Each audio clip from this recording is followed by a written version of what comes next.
प्यारे दोस्तों अस्सलाम वालेकुम।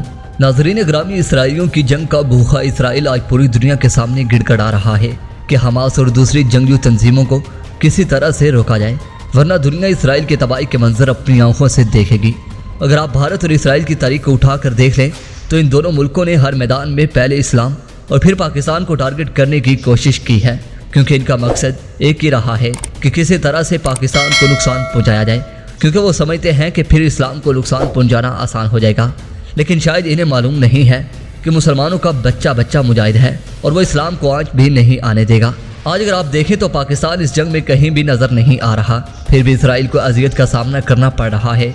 इन बुरे हालात ने भी इसराइल को पाकिस्तान के साथ दुश्मनी मोल लेने का बड़ा जोश चढ़ाया हुआ है। और कल इसराइली वज़ीर ख़ारजा ने बराह रास्त पार्लियामेंट मेंबरान से खिताब करते हुए पाकिस्तान, तुर्की और ईरान को आड़े हाथों में लिया है और कहा है कि ये तीनों मुल्क इसराइल की तबाही का सबब बन रहे हैं, क्योंकि इसराइल अब ये समझता है कि पाकिस्तान इस जंग में कूद पड़ा है और खुद पाकिस्तान के हथियार हमास और दूसरे बागियों के पास पहले से ही मौजूद हैं। पाकिस्तान ने हथियारों की फराहमी भी इन्हें कर रहा है। इसराइली वज़ीर ख़ारजा ने पाकिस्तान को इसलिए टारगेट किया कि पाकिस्तान ने हमेशा इसराइल को नुकसान पहुँचाने के लिए बड़े बड़े इक़दाम किए हैं और ऐसा 100% है कि पाकिस्तान ने अपने हथियार मुजाहिदीन को फराहम कर दिए हों।